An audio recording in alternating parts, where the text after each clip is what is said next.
नमस्कार दोस्तों, मैं हूं वैभव विश्वकर्मा और इंस्पायर एजुकेशन के YouTube चैनल में आपका स्वागत करता हूं।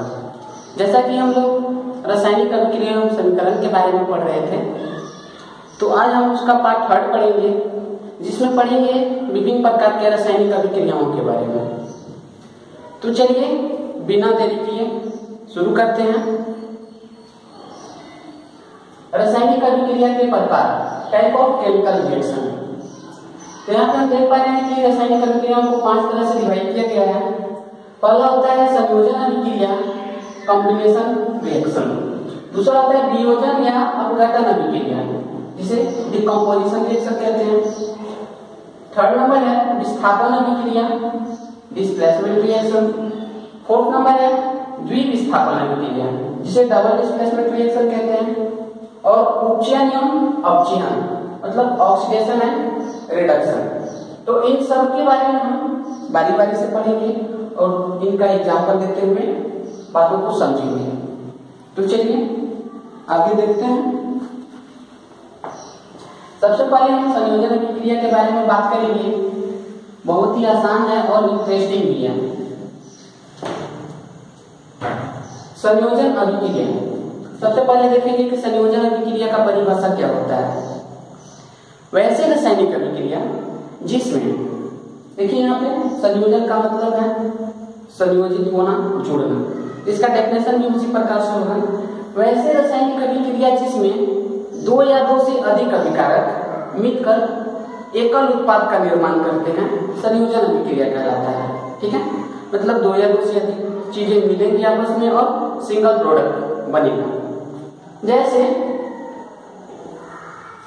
हमें जल का निर्माण, हाइड्रोजन और ऑक्सीजन आपस में मिलते हैं तो जल का निर्माण होता है।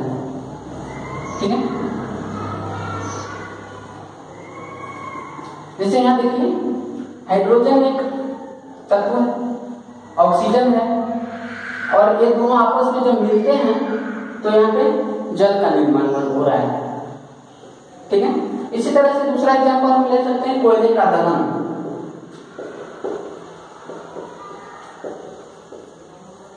कोयले का दहन मतलब कोयला का जलना। सी कोयले का फॉर्मूला होता है और ऑक्सीजन के साथ अभिक्रिया करता है और कार्बन डाइऑक्साइड बनता है। यहाँ पे भी देख पा रहे हैं कार्बन ऑक्सीजन की उपस्थिति में जलता है और कार्बन डाइऑक्साइड गैस उत्पन्न होता है। ठीक है, आगे एक इंटरेस्टिंग एग्जांपल हम लेते हैं, 3rd नंबर।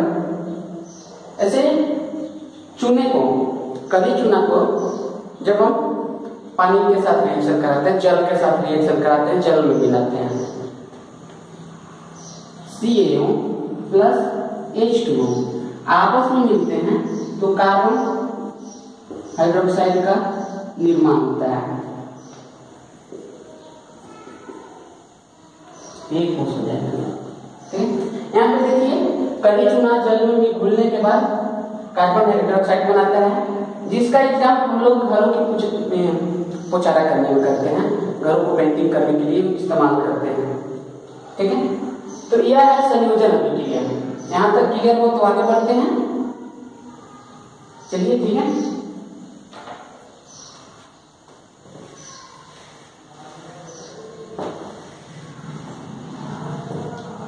आगे देखेंगे 2 नंबर वियोजन अभिक्रिया, जिसे अपघटन भी कहते हैं।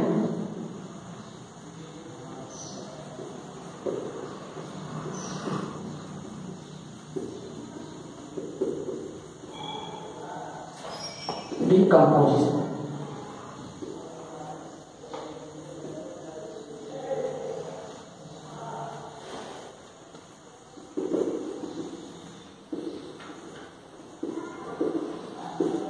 ठीक है। वियोजन का या अपघटन का मतलब होता है टूटना। तो जिस तरह से ये वियोजन अभिक्रिया की बात करें तो यह संयोजन अभिक्रिया का जस्ट उल्टा होता है। जैसे संयोजन अभिक्रिया में दो चीजें मिलते हैं और एक चीज बनता है, उसी प्रकार यहाँ से कोई एक चीज टूटकर दो या दो से अधिक चीजों का निर्माण करता है। तो हम वियोजन अभिक्रिया के बारे में कह सकते हैं कि वह रासायनिक अभिक्रिया जिसमें एकल अभिकारक टूटकर दो या दो से अधिक उत्पादों का निर्माण करते हैं, वियोजन अभिक्रिया कहलाता है। ठीक है। जैसे वियोजन अभिक्रिया में हमको कराने के लिए किसी थर्ड पार्टी की आवश्यकता होती है कि किसी प्रकार जैसे किसी भी पत्थर को या कोई भी वस्तु को हमको तोड़ना पड़ता है तो उसके लिए हम हथौड़े का इस्तेमाल करते हैं।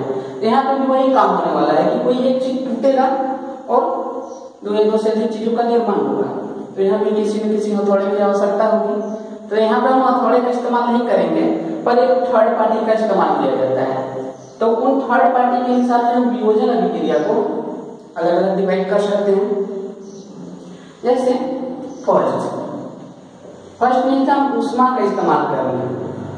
किसी भी अभिकारक को तोड़ने के लिए अगर हम उष्मा का इस्तेमाल करते हैं तो उसमें हम उसको कहते हैं उष्मीय अपघटन।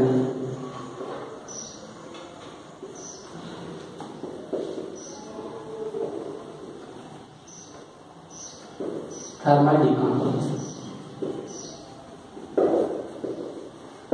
ठीक है, मतलब वह वियोजन अभिक्रिया है जिसमें अभिकारक को तोड़ने के लिए उष्मा का इस्तेमाल किया जाता है। वह क्या कहलाता है? उष्मीय वियोजन अभिक्रिया या उष्मीय अपघटन अभिक्रिया। जैसे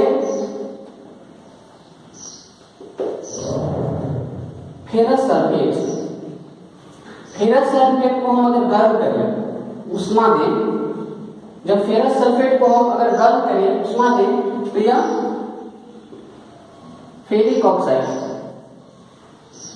ऑक्साइड में टूट जाता है और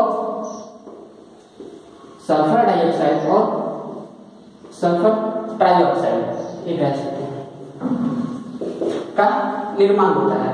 तो यहाँ पे हम देख पा रहे हैं कि फेरस सल्फेट सिंगल अभिकारक था, एकल अभिकारक था जो टूटकर उष्मा देने के बाद टूटकर तीन भागों में डिवाइड हो जाता है। तो इस प्रकार की अभिक्रिया को हम वियोजन अभिक्रिया कहते हैं और जब उष्मा देकर तोड़ा जाता है तो इसे हम कहते हैं उष्मीय वियोजन अभिक्रिया। बात क्लियर हो रही है? आगे होता है दूसरा, यहाँ पे उष्मा दे देते हैं, यहाँ पे हम फिर ले सकते हैं सूर्य का प्रकाश। अगर हम वियोजन अभिक्रिया में सूर्य के प्रकाश का इस्तेमाल कर रहे हैं तो इसको हम कहते हैं प्रकाशीय वियोजन अभिक्रिया।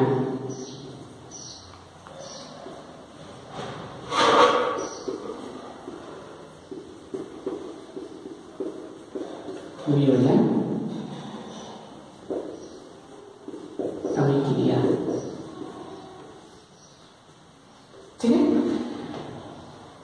ये इंग्लिश में कहते हैं इसको लाइनिंग कंपोजिशन।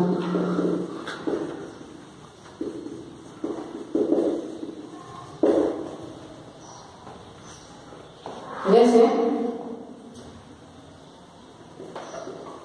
सिल्वर क्लोराइड को अगर सूर्य का प्रकाश दिया जाए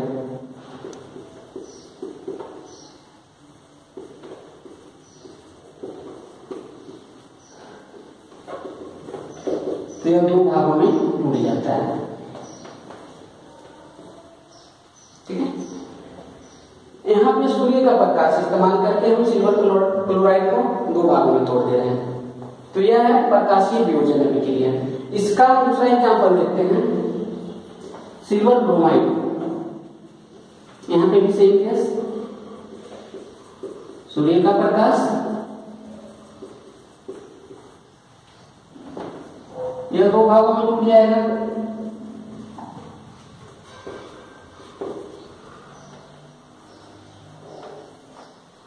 ठीक है, यहाँ पे देखिए सिल्वर ब्रोमाइड को सूर्य के प्रकाश देने पर यह सिल्वर और क्लोरीन में विभाजित हो जाता है, टूट जाता है। इस अभिक्रिया को हम फोटोग्राफिक रिएक्शन कहते हैं। इस अभिक्रिया का ही इस्तेमाल फोटोग्राफी में किया जाता है। ठीक है, तो पहले हम लोग देखिए उष्मीय अपघटन अभिक्रिया, फिर देखिए प्रकाशीय वियोजन अभिक्रिया। चलिए इसका थर्ड हम देखते हैं। इससे पहले हमको मिटाना होगा।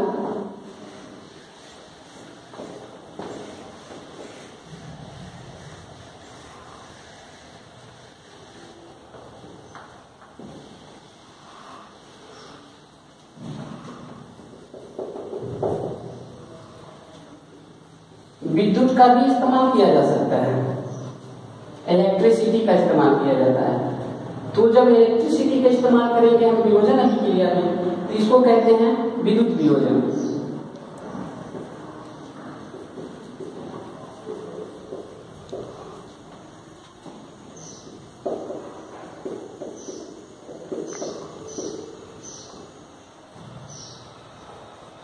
Electric decomposition reaction.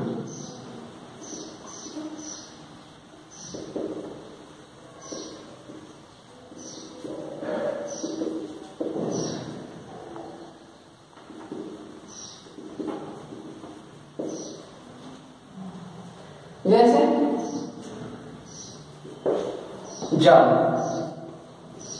जल में जब हम विद्युत धारा को प्रवाहित करते हैं तो यह अपने कंपोनेंटों में टूट जाता है, विभाजित हो जाता है।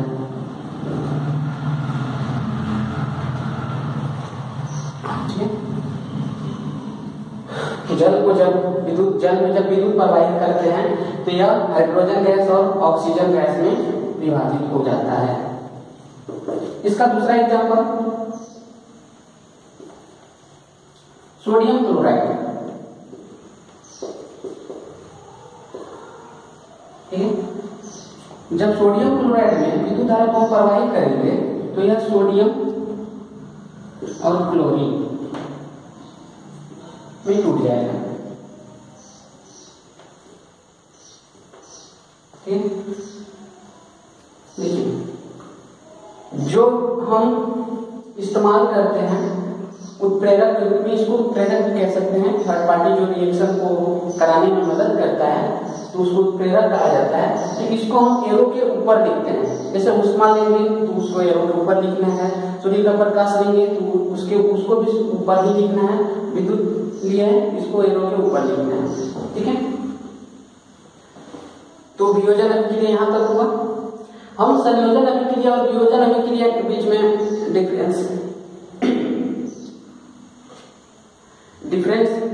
डिफरेंशिएट भी कर सकते हैं। इनके बीच में अंतर होता है कि एक दूसरे के अपोजिट होते हैं। ठीक है, तो इस वीडियो में इतना ही। मिलेंगे हम नेक्स्ट वीडियो में। तब तक आप खुश रहिए, मस्त रहिए, सुरक्षित रहिए। Thank you.